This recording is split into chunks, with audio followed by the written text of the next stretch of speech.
We're going to go on to our next presenter. This is my lady here. She is a licensed clinical school psychologist in the Miami-Dade County. She is going to be talking about testing, assessment. As homeschool parents, usually at the end of the year, we're supposed to have our child assessed by a licensed teacher. We'll make sure that they're kind of where they need to be, as far as grade based on their age, or you can have a clinical psychologist. And that can be a variety of many different testing options that you can do, from IQ to maybe some other type of psychological testing. So I don't know the specifics on that, but I just know she's the bomb, and I love her. I refer to many people out there in the community, and everyone raves about her. So let's give it up.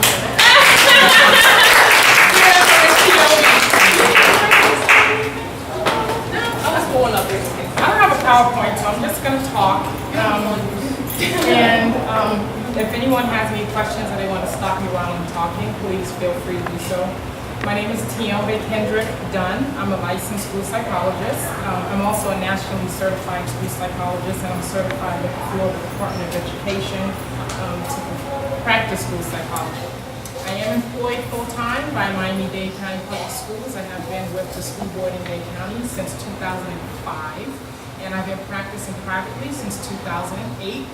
So in my mind, I have the best in both worlds, because I'm actually able to practice in the private community, which is much different than the public school community. But the knowledge is needed on both ends, because I don't know if many of you know this, school psychologists by federal law, so that goes into all 50 states.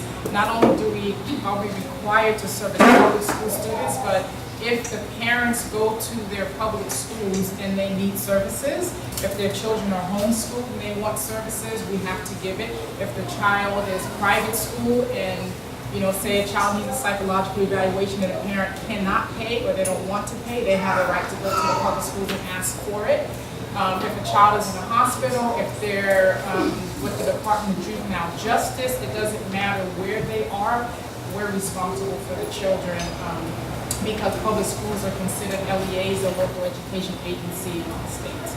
So, but in particular in Florida, we're responsible for caring for all children. And so from time to time, I serviced 8 schools this year, and all of my schools were charters.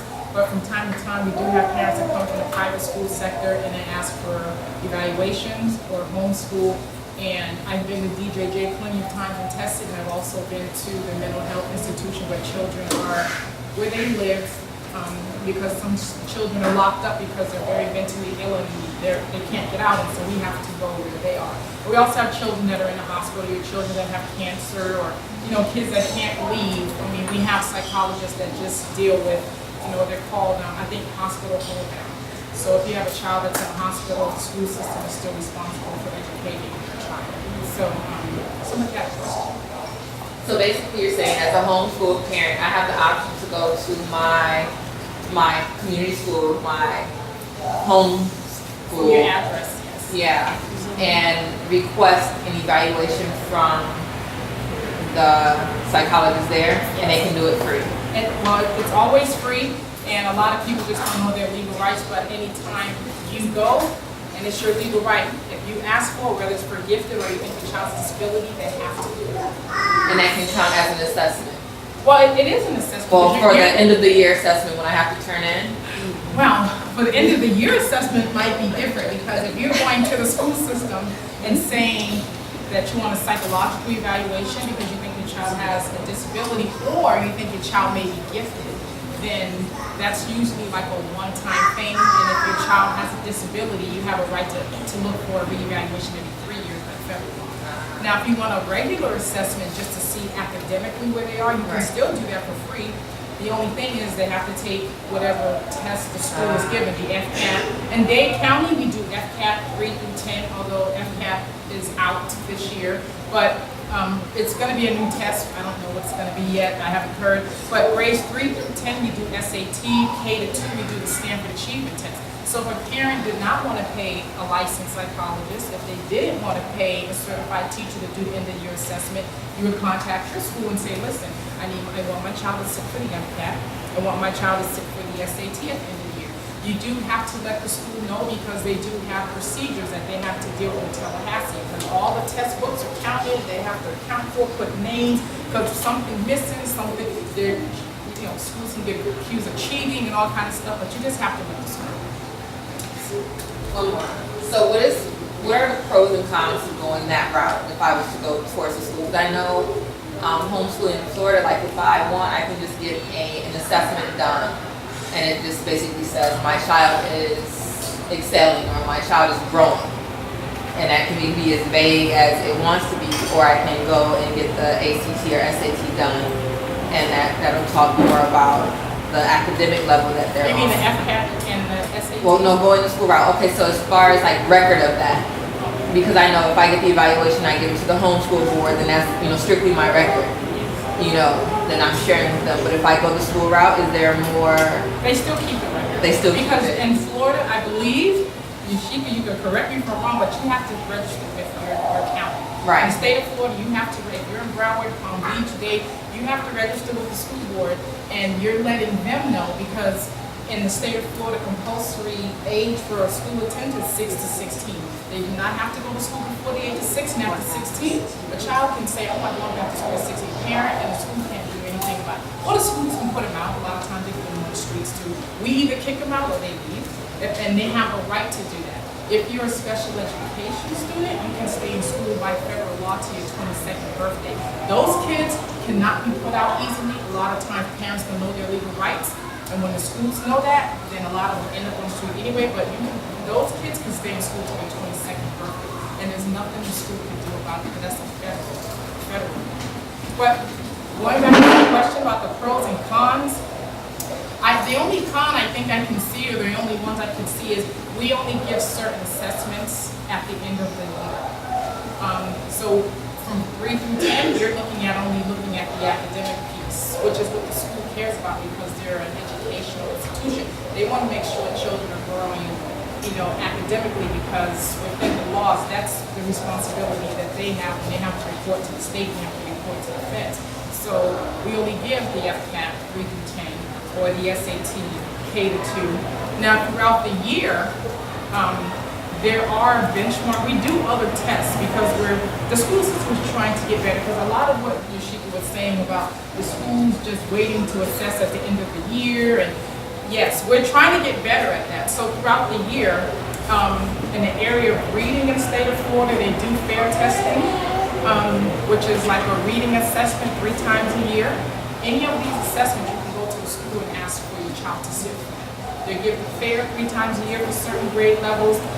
Most of the grades do benchmark testing 3 times a year because you want to see where the child is throughout, at the different phases of the curriculum. So you want to see, you have to kind of see, are my teachers effective? Because really the tests are kind of, you want to see if your teachers are effective and if the children are learning the material. Because that's just the way, when you're working with millions of students, in our county we have like 350,000, but across the country, that's probably the easiest way to deal with a mass number of students, and probably the cheapest way is just to give a test at the end of the year. But we do fair testing throughout the year. We do benchmark testing in Dade County 3 times a year. We do have an end of the year assessment. So we are really trying to get better at assessing throughout the year. Now, we're only looking at like usually reading and math. We're not looking at science. Well, science, no, we're not looking at science too much. We're not looking at writing a lot. I mean, you get an assessment for writing in 4th grade, 8th grade, I think 10th grade. But reading and math, it's done throughout the year. But as far as not having to pay, I think that homeschool parents and private school parents, they need to know the taxes are paid, and there are certain services that you can access. It's your right with public school. If you want to pay a psychologist and a certified teacher, and you want to still go have your child sit for that FCAT or SAT, you can have them sit for it. The school board will keep the record of it themselves because you have a student number, and that's how everything comes back in Dade County. Broward County, I know, is a little different. I think 1st and 2nd grade you have to take the end of year some kind of assessment, and if you don't pass that in Broward County, they retain you. In Dade County, retention for K-2 is optional. We don't retain kids in K-2 unless the school really thinks they need to and the parents have to agree. Broward is different. That's the thing, every county handles things differently. Broward is one thing to move on for after first and second grade passing test. Everybody does have Cat 3 through 10. The schools are like K-2, they kind of choose what they do. But you can go to the schools and use their assessment. You just have to go early enough to let them know I'm a homeschool parent and I want to, invoke my right to have my child take an individual assessment. And while we're at it, I would like them to take the benchmarks and also do FAIR, which looks at the other assessments, that we may have. For students that speak other languages, we have a CELA test. If your child is primary language is Haitian Creole, Spanish, Portuguese, or something else, we have measures where we can know where a child is moving even in language as they are becoming more proficient in English. That would not cost the parent, and to me, that's good data to have for a child that their first language is not English. So it'd be kind of good to be proactive to go to your local school and find out what assessments they offer. Or you can just call, but every county, they offer the same, whatever the protocol is for the county is different. Elementary gives this, middle gives this, high school gives this, and you just have to know, you have a right to go. If you choose not to, because the object is not to have parents pay for anything because public school is funded solely by taxpayers. We don't get, except for charters where they may get a little bit of private money, but it's still a little bit because most of that's still funded by the state. Because I worked for 8 of them. But we don't want parents to pay for psychological. Psychological evaluations are expensive. I mean, when I do one for private for gifted, we're talking about between $400 and $500. And when you talk about disability, it's close to $2,000. I mean, because when you're getting into disability, the time and the assessment you have to do with the schools, you can't charge them here. You never can charge them for anything. So if you want to go, even if you want a speech and language evaluation, your child's having difficulties articulating speech. A lot of young children in preschool, especially boys, they have difficulties with speech. You can go right over to your public school and say, listen, I need your SLP to assess my child. If they qualify for services as a homeschool parent, you walk the child in for services for an hour every week. They get an IEP and then they go home. We don't probably advertise these things as much, but people should know that it's available. So, thank you. I have a question. My niece, she's in a charter school. She's in kindergarten, but for reading they take her with the first grade. And they're telling my mom that she has to get tested for gifted because the charter school don't provide that. Where can my mom go to? Are you in Broward, Dade? Well, the charter school, because I work for charter school operations, Dade County. That charter school has a psychologist. So what you have to find out, the problem is all of us that work in charters, we have between 8 and 15 schools. So you might hear this little thing, maybe you should send the parents, tell the parents to some private people that can do the testing, and then that's going to take the load off the school psychologist, which takes the load off the school district.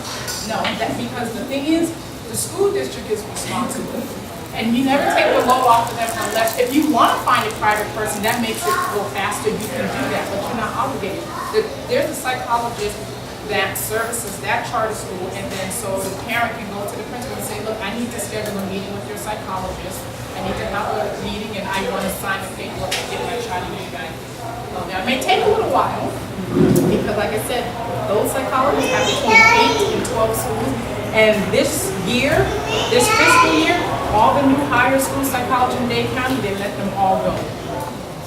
We're having very serious budget issues in Dade County from schools and the taxes and just so I probably will have more schools next year. I probably won't have 8, and I don't think we're going to hire them back because there is no money. But your question, they don't have to go private.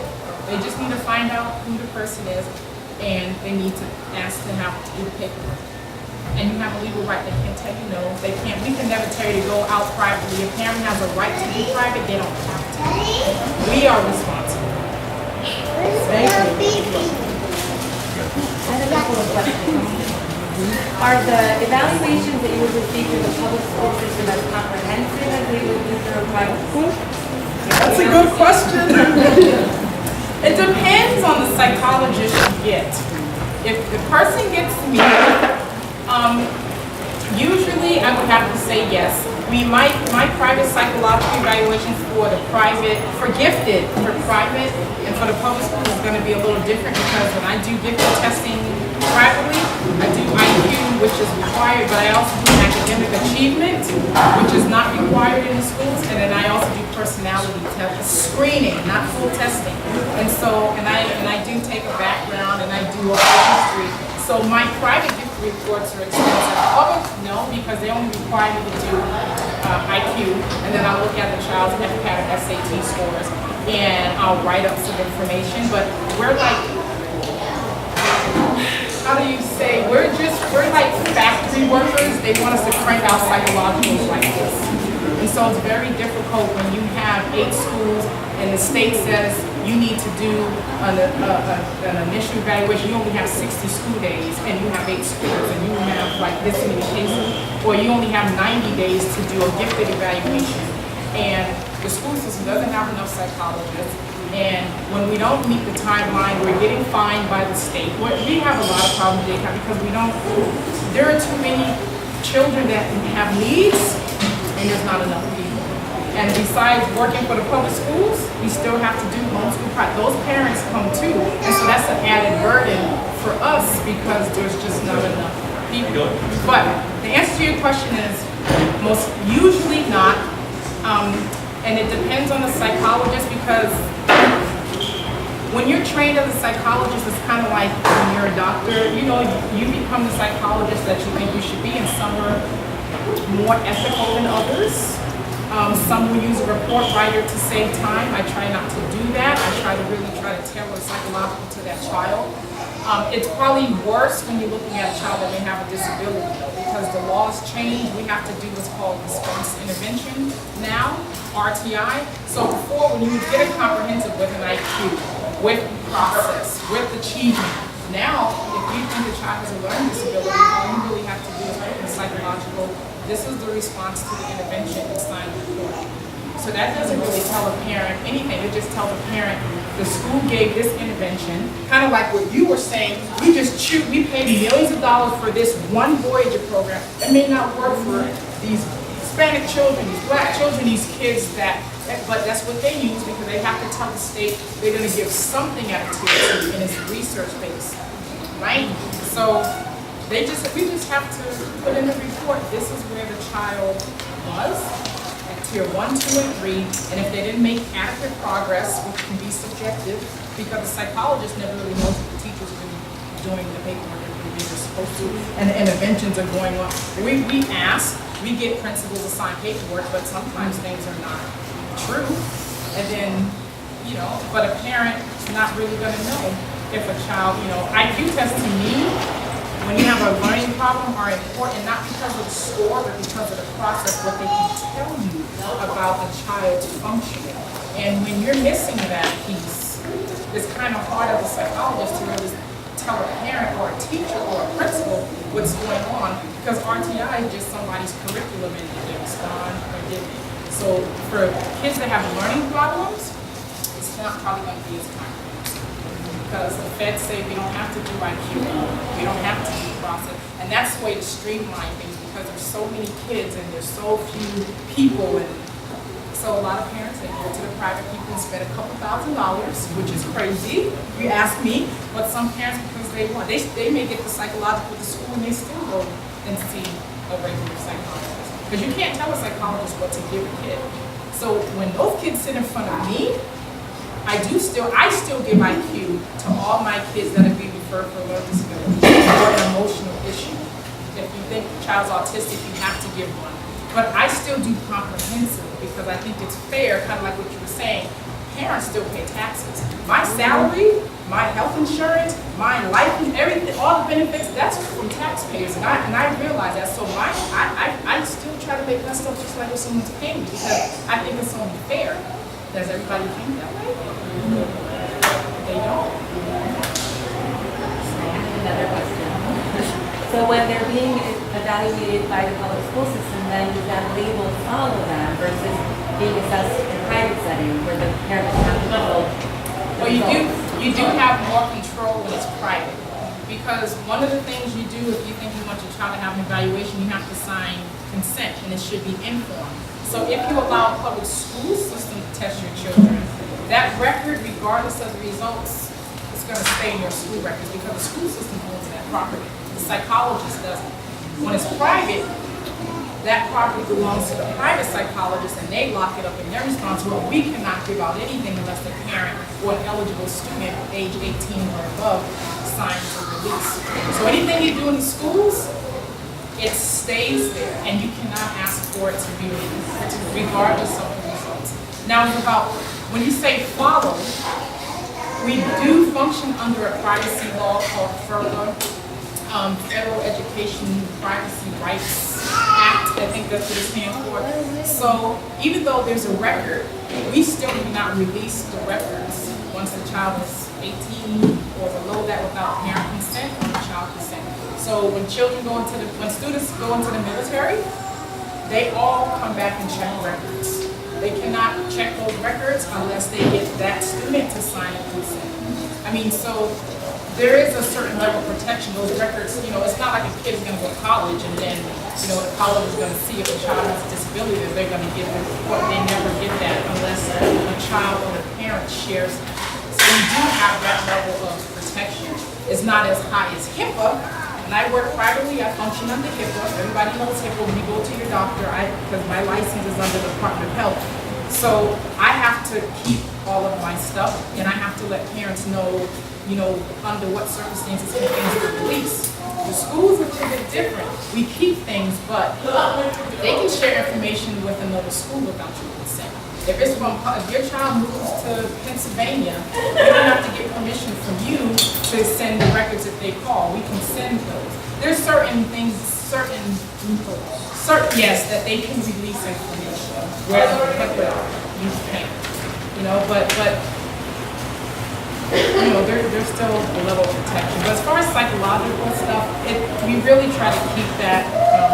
Those records are not privy to everyone. When you're working in the schools, only the teacher that has that child that year is supposed to see it.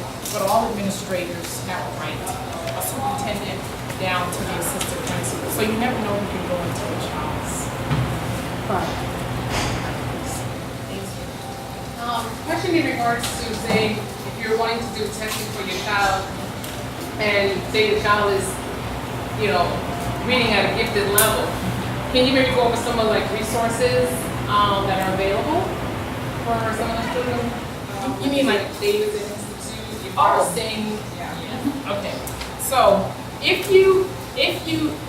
let me answer that question with this response. If you're asking yourself, well, why do you have a psychologist sitting up here, and why would I ever need my child to see a psychologist? The only time that you probably would need your child to see a psychologist, and to be honest with you, because psychological evaluations are very basic. You should only do them when you really need to, and there's a need to know. If you think your child has advanced academic skills, I think that it is in the best interest of the parent to have their child assessed, because especially if you're homeschooling, but even if you're public schooling, you need to know where your child is. And so then you can begin to understand how to plan for that child education moving forward. Or if you know where your child is and 3 years later, you're like, wait a minute, my child was here 3 years ago and they're gifted and now they haven't grown academically. School, what are you doing? I mean, so that kind of thing. Or if you think your child may have some kind of issue with learning, something that's affecting their ability to learn. So those would be the two reasons. Now, going back to what Ms. Gayelle was asking, for children that are gifted intellectually, academically, there are a few resources available outside the school system. In the state of Florida, we are required to educate gifted students, but every school in every county decides how that's going to be done. So there's a lot of variation with that, and a lot of parents may not be happy with that either. Your child could be 3 or 4 grade levels advanced, and you can still have them in the classroom where the teacher is still not able to function, work with your child, because maybe they have a kid that's 1 or 2 years above, opposed to the one that's 3 or 5 years, so it's very difficult. But as far as looking at educational planning and testing, you do have the Duke University. They have a talent identification program called Duke TIP, and they do talent. They do talent identification, I believe, in grades 4, 5, and 7. So in the 4th and 5th grade, your child can take the Explore test, and they can kind of gauge where that child is academically.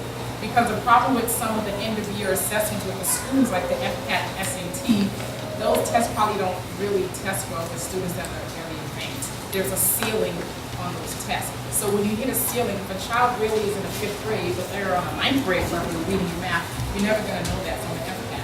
You're never going to know that from the SAT because there's a ceiling.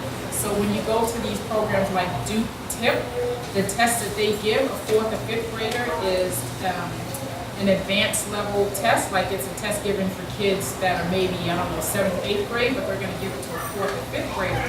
And so you can really kind of see where that child is.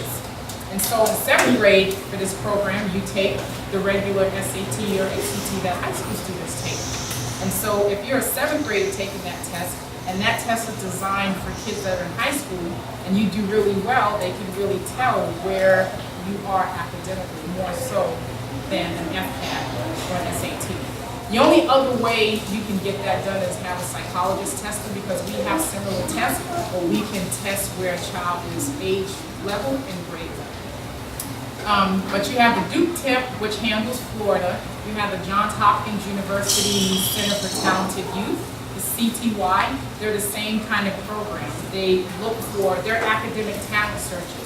Their sole responsibility in this country is to look for those children that are talented academically. They're trying to find them. So, and those tests cost a lot less than seeing a psychologist. What was that second one? Johns Hopkins University, CTY, Center for Talented Youth. And the Duke TIP, they're similar programs, but Duke TIP starts 4, 5, and 7, and Johns Hopkins, which has the oldest program in the country, I believe they're 2 through 8. So they actually start testing grades in the 2nd grade, looking at the academic talent. There is one, the Davidson Institute, the Davidson Institute is a very interesting one. Davidson Institute for Talent Development.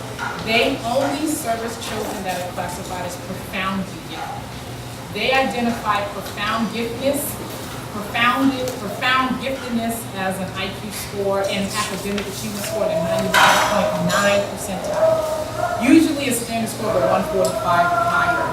So if you have a child that's a 145, 150, 160, as a psychologist, it's very rare to test children that have those high scores. So when you see them, I work with some private clients and also in the public schools that you don't see many of these kids, but it's phenomenal when you see them because they have amazing brains. They're really different from a gifted kid that's at 130 IQ when you deal with these kids that have 150s, 160s IQs. So, but they only deal with kids that have profound giftedness. So if you have a score of a 145 or higher on an IQ test and an academic achievement test, you can apply for the Davidson Institute of Talent Development, and they offer an array of services for the child and for the parent. I believe ages 5 through 18, or it could be 6 through 18, something like that. If a parent cannot afford the psychological piece, which is fine, they do allow parents to do a portfolio, and the instructions would be on their website, so you can Google that. And yeah, so that would take care of that. And then Stanford EPGY? Yeah. Okay, so then you have another resource, Stanford University, called the EPGY. You have to remind me what I know the GY is gifted youth. I can't remember what the EP stands for.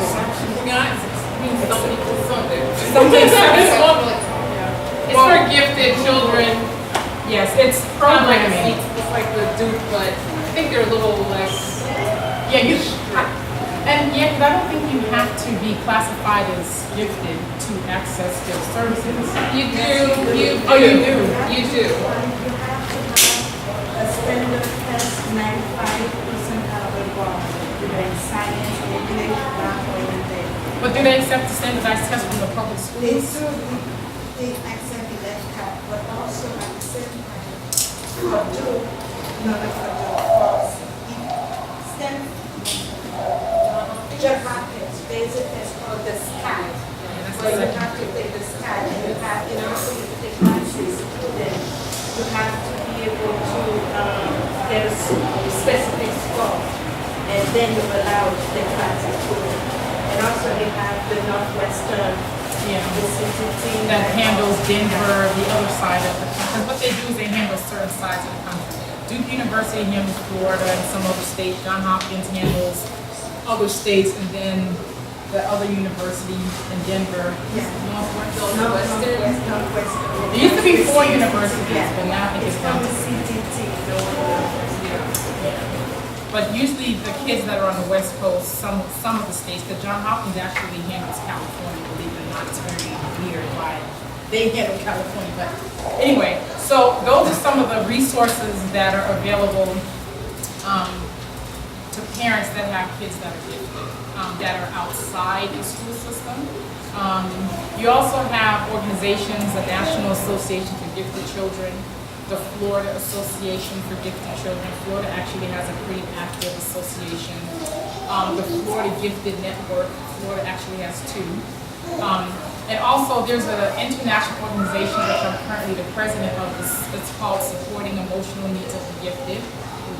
And basically we just really focus on the social and emotional piece, not really the academic piece, because many of the other organizations like the National Association of Gifted and Duke Tip and CTY, they deal strictly with the academic piece, but not the social and emotional piece, because gifted children, some of them may have some emotional challenges, or if they don't have emotional challenges, then, there may be some social things that they need to learn. Not all gifted kids, but some. What tend to be the cultivate socially?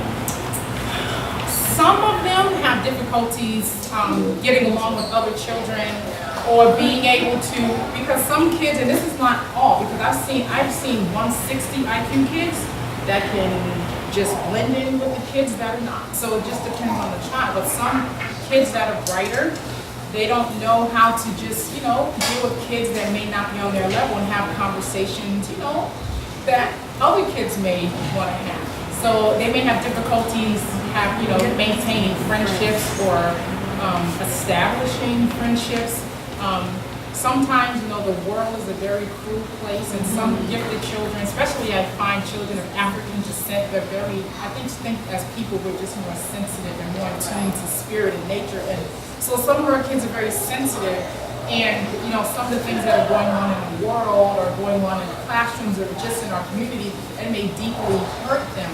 And you have some of those kids that may be very sad and maybe very depressed. Believe it or not, I've seen people don't think that children have depression. They do. And it's really not good to see it from children when they're young. When you see it when they're young, you really have to worry about when they become adolescents, because typically depression is not something that just goes away. So then you get to know that you may have to have a counselor or psychologist on your side with those children to help them get through, to kind of teach or counsel them how to deal with those hard times, how to deal with the young people, how to deal with teachers or sometimes parents that they can just stay in their passion, because what they need to learn is how they can buffer that in a society that may be difficult for them. Because if they don't learn, then that's where you get some of these very bright kids that get into drugs and get into, over at the juvenile justice center, all those kids over there don't have learning disabilities, and they are not, and coming from bad homes. Some of them, they're very bright, and they just don't have people that care to understand, and many of them are black males. I've been over there. So, and it's not because they don't have the intelligence or the intellect or the ability, but, no one cares about the way they do things, and see from their home all the way to the schools that they're in. So sometimes, psychologists, and it doesn't have to be a psychologist, because it could be a mental health counselor, it could be a social worker, somebody that has mental health training that understands gifted children, that's not going to diagnose them and say, oh, well, they're like this because they're ADHD, or they're like this because, they have to understand from the perspective, this is a very intelligent person, they have to understand from their culture, their experience. But every psychologist, it's kind of like a doctor. You might have to go to a few before you find one that's confident in what you need them to be for your kid. Because all this stuff that we're talking about today, unfortunately, even with this homeschool, I never learned this in graduate school. It's only by the blessing that a few parents came in front of me, in particular 2 women here, that I learned about homeschool, not in my graduate program, which I should have, because we're responsible for working with them. I never heard the term homeschool. And even gifted students, they talk about it this much in school. So most psychologists are not going to be familiar unless they do their own study.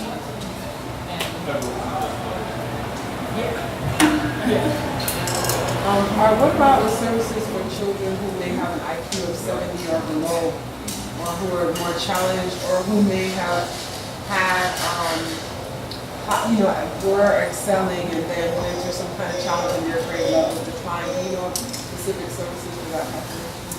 Well, I can tell you that the best thing for children that have difficulties with learning, I can tell you, even though the public schools get a bad rap, probably the best place for a lot of the kids that have difficulties with learning is probably going to be the public schools, at least for the diagnostic piece, to figure out what's going on.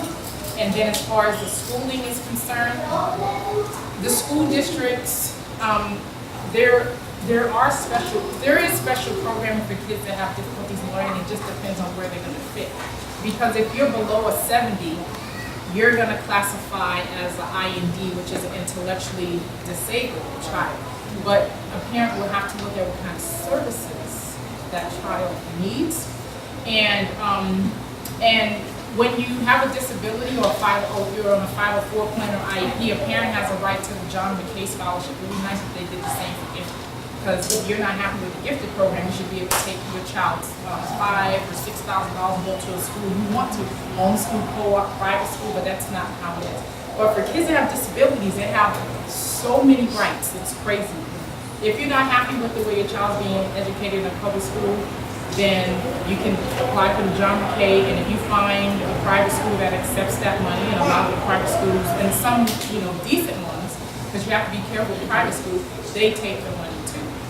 They accept it. Or if your child just has a 504 plan, which means your child has a disability.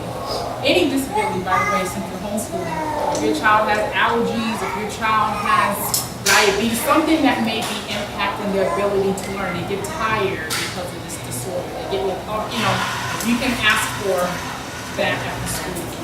But sometimes I'm seeing like the child has not been identified with either being gifted or disabled.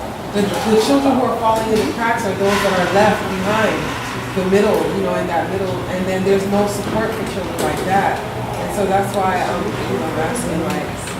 Well, the support, I want to say the support is there, but which is supposed to go through our response to intervention. That's where we're supposed to be differentiating the curriculum to the kids.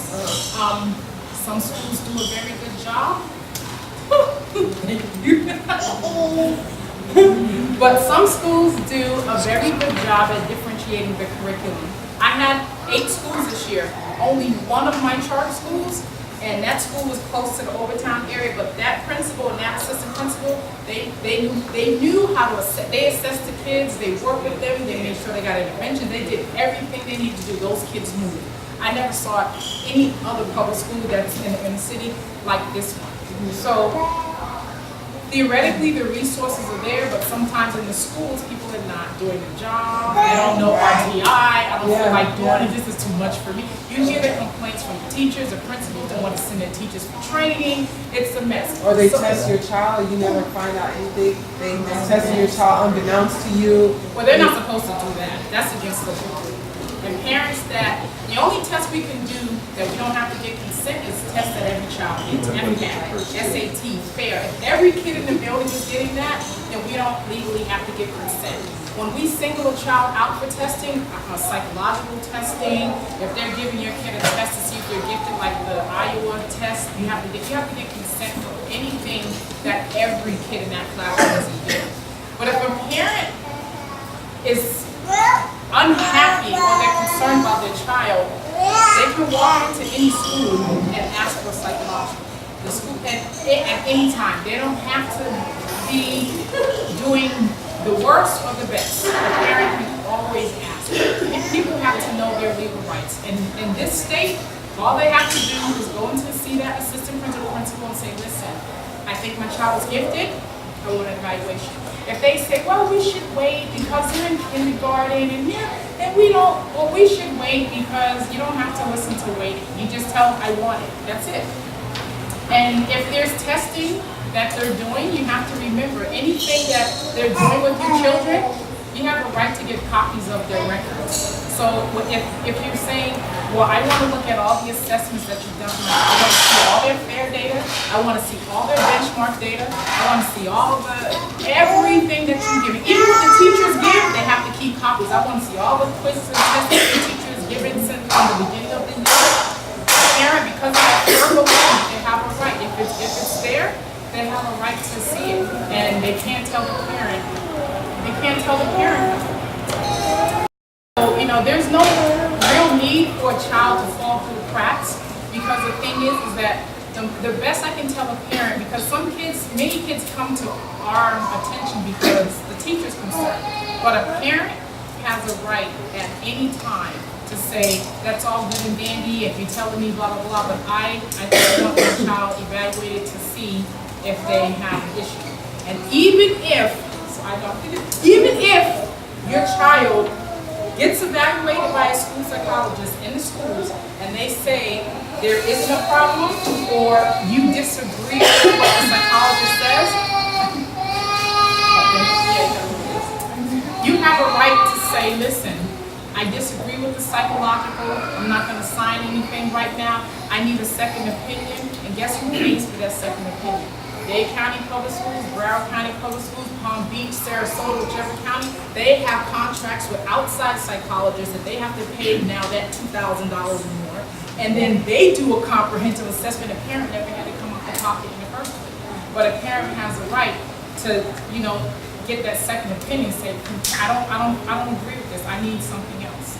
But a lot of times the parents don't read those procedural safeguards we give, and they don't see that section back on page 20, how to get an independent education evaluation if you don't agree with what the school district.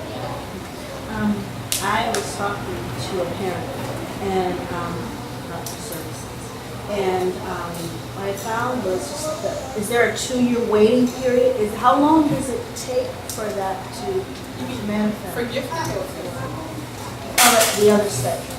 Oh, the other spectrum? To be honest, because I have to tell the truth, ethical right, there is no waiting period. Schools tell parents, in my schools, I don't function like that as a psychologist, because we have to have the meeting, we sit and do the student support team, and we talk, we may have to do some interventions, but there isn't really a waiting period. We may tell the parent the school may need to do some response to intervention because we really need to see first if the child's going to respond. But that parent still has a right to say, that's good. You do your RTI, I want my testing. Then the state says, in the feds, you have to do simultaneous. You do your RTI, which you have to do, and then if the parents, you have to do it at the same time. There really isn't, but they don't. Some places and people, they don't tell the school, they don't tell the parents that, and so the parents get stuck in thinking that there's nothing they can do. But they're supposed to get a copy of their procedural safeguards, which is on the Florida Department of Education website, and read them. And if they have a question, they can always call the Florida DOE, or better yet, go and talk to the principal, because the principals, they're supposed to be the ones that know the law really well. But there's no such thing for gifted or for initial. There's no waiting period. Once a parent signs a consent, the state says we have 60 days, 60 school days to get the testing done, and for a disability, and we have 90 days for gifted. That's the only, and that's not really a time. It's just that they're telling us, we know you have a lot of cases, but this has to be done. You can't, because if this kid has disability, they need services. You can't make them wait more than 60 days, you know. But parents have to know their rights. That's the biggest thing that I could get out to the community, that we are there for parents, and we get sued all the time, the school board. My supervisor stays in lawsuits all the time because some parents, they know their rights. And some parents are not happy with school, so you know what, they find a school that costs $10,000 a year, and they go and say, we didn't give my child free and appropriate education, which the federal law says, now you're gonna pay for this. And they didn't pay for it. You're not gonna see it on the news, but we pay for lots of stuff. Not gifted, because the feds say we don't have to service gift, even though Florida does it. So, but the bottom line is, so I can go, Ms. Felix kills me, is that, you know, just know that if you think your child needs an evaluation, for whatever reason, don't delay. There are private people in the community. I do practice privately. I have cards here, but there are many others as well. And you can take your private reports, because we have to, if you have a private report, you can bring it right over to the school. By law, the school has to consider it if we're looking at planning for gifted or planning for a disability. So we can't say, oh, you spent your $2,000, too bad. We take it, we review it, and we look and see if we need to do anything extra. Most times we don't. We accept it as long as the outside person is licensed, okay, and they're properly credentialed. You know, not to hesitate. And, you know, use the public schools as a resource. Because if your children are not going to go to public schools, which is fine because parents have a right to educate their kids, publicly, homeschool, or privately, but you still pay taxes.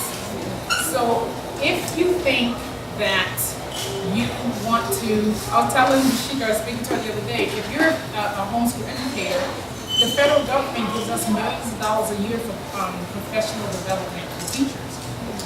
So, you know, you can contact your local school district and say, listen, I'm not a certified teacher at private school or public school, but I teach my child. So I want to come in and sit in on some of those PD. And we have PD for everything you can conceive of. If it's from sports to math to, I don't know, we have everything. But that's because of the millions of dollars we receive in title funding just for PD. Because school districts are responsible for keeping their teachers certified. You don't ask your teachers to go spend money to stay certified because we're doing a job for them. So they pay the money to keep us certified. So we have to take a certain amount of PD. You know, every 5 years we have to have a certain number of points for master class. So, you know, use that. If you need an assessment for psychological, go.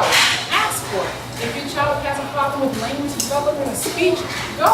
If you think your child needs occupational therapy or you want just an assessment, we have occupational therapists, we have physical therapists, we have nurses, we have psychologists, we have social workers. If you think your child needs counseling and you don't want to pay for counseling or you don't want the insurance to do it, go to the public schools. But every one of them has a guidance counselor and social worker. And so you don't have to be enrolled in a public school to use their services. You just have to live in the community and you pay taxes. And so, you know, use them for what they can be used for. You know, and because of our situation and the millions of dollars in funding that comes to the school district, you know, there's lots of guest speakers that come on specialty stuff and all kinds. Find out, let's see what you're doing, what you're offering, and you know, let's look at your PD service and let you see what we may want to come to. They're not going to stop you, you know. Then you can, you know, get the word out. And for your kids that, if you're homeschooling and if your kids play sports or play music or dance or any of these other things that they want to get into in high school, they have the right to join those programs after public school. They want to join this club or that club and you don't have it in the homeschool thing, you can go right over there. There's homeschool kids that are probably athletes, top athletes. They need to play for somebody, but they want to get on to somebody's team. Then you go to the schools and you get the money to the team. That applies for the charter schools too? Charter is the same. If the charter doesn't have sports, then you go to their homeschool. It's in the Florida law, so you you can't take away, so they just have to go and play for that team or do flags or play band or whatever. Then they just go to their home school and they do the service. And you know, there are people that if you need, you know, I have resources also for people that, you know, their kids are athletes and they need assistance with getting their kids qualified for the NCAA because that's a process. And it can be challenging for homeschool students because I don't know if you know the NCAA, every school in this country, they have a list for every high school what you have to take. Homeschool doesn't have every homeschool listed in the country. So, you know, it would be a challenge and, you know, you would have to have people that know that system and they understand, you know, how to get through that because, you know, you don't want a child that has gifts and talents in athletics, for example, and then they don't get to go because they couldn't get past the NCAA programs. Did you say it applies to charter schools as well? If you live near a local charter school? If they don't have the program, yes. If the charter school has the program, we have to join it as a charter school. If the charter school doesn't have it, because all charter high schools don't have athletics or the other programs, then we have to go. So, but we're still there. You're still spinning. And the thing is that I have compassion for homeschool and private school parents because you guys are paying double. If you own property, you're paying tax. You're taxing your home property tax right to go to public school. So you're paying to educate your kids yourself, and then you're paying for them even though they're not going to the public school. So it's not like you're not supporting them. So I think that's it. And at the end of the year, like Ms. Peter said, you can use a certified teacher to assess. The only thing they can assess in though, they're limited is academics. If you use a psychologist, we do academics. But if you are concerned about any other areas, we can do other areas. Certified teacher can only, that's the only thing they can do is do academics. And then I'm not even sure if they use some of the standardized tests. We always use standardized tests as psychologists, but you know, it just kind of depends because not only do we do evaluations, we do assessments. Yeah, you have an athlete, you have an artist, you need kids to be assessed on those ways, those things you need to do as well. So just to know the limitation. Is that some pretty good information?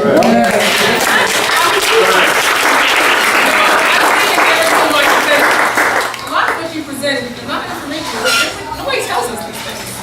So we have to learn through sometimes some bad experiences, or maybe some other parents are fortunate to tell us these things, but I often hear a lot of parents who are going to traditional schools who have a lot of challenges with their children, and the teachers, and the school system, and then I say, oh, Tiombe, because if you don't know your rights, they can just do whatever they want to do. That's the magic. Whatever they want to do. And by the time you come wind of it, you know how many times your child lost. Right. So we have to really advocate for our children. We can't just dump them and go. You have to be there for 8 hours. You gotta know what's going on. That's right. You gotta advocate for them. They don't know any better. And you see them acting out, you know a little why. There's something going on. You really need to dig deep.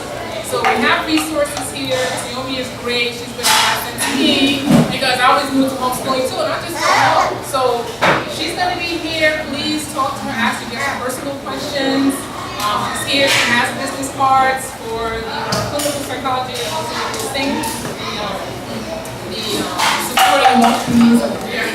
Thank you. So thank you. Please use her as a resource. She's totally awesome. With any other final questions? No? Okay, good. Oh, yeah. Good question. I read some articles about, this was particularly on white parents, that were able to get school districts to pay for transportation for their children because they realized that the school wasn't doing very well, and somehow through one of the laws, they were able to get the school to transport their children to like the new school. Is that something in South Florida? Yes. Well, we do have, I mean, there's like rules, I'm not sure if there are laws or whatever, but, you know, schools that have been underperforming for a certain amount of time, and if parents don't want their children to be there, then, you know, the school district has to come up with, you know, a set of other schools that parents can opt to send their children to, and then they would have to pay. So, but you don't have to go through, go through school. The problem is, Dade County is so big. Broward is big too. I don't know if you run into as many problems. I think Dade County is probably run into more problems than Broward because you probably have to go through 10 departments in all before you get to the school because the district is just this, it's huge. That's the problem when you have these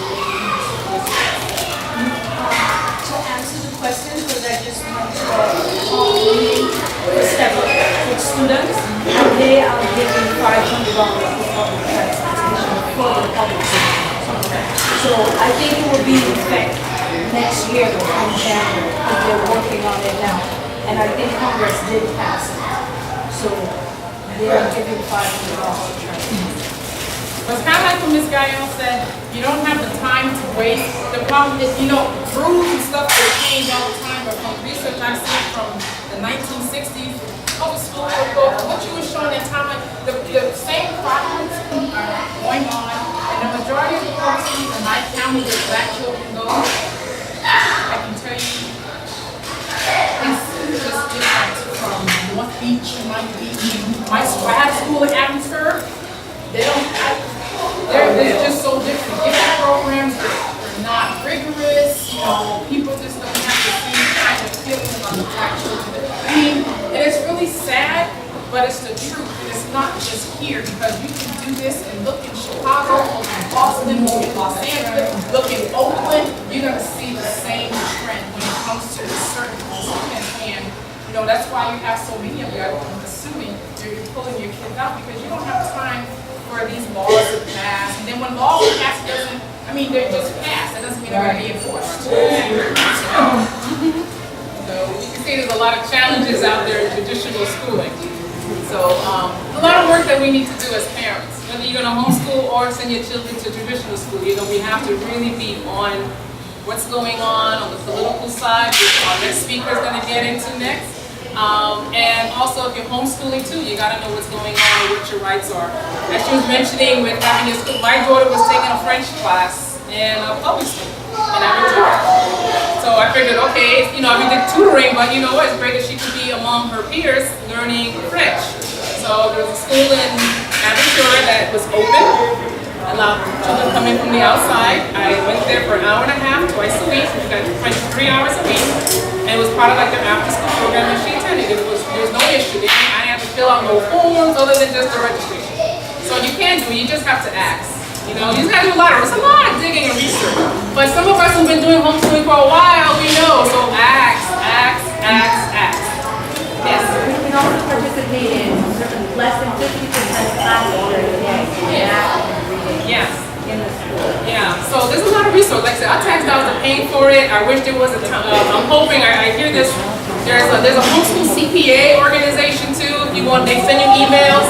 And, there's this little slow movement going on that, if I'm not sending my child to school, I should get that money back. Somehow we have to work that out in our taxes. Or, working out the taxes and utilizing all the money that we're putting into homeschooling. So you can, to some extent, you bring your accountant, usually any program, you just kind of get their, it's like an end of the year statement, you hand it to your accountant and you can use it in your taxes, but homeschooling can be quite expensive. It really can be, but if you do things together as a collective, it makes it a lot cheaper and easier to manage.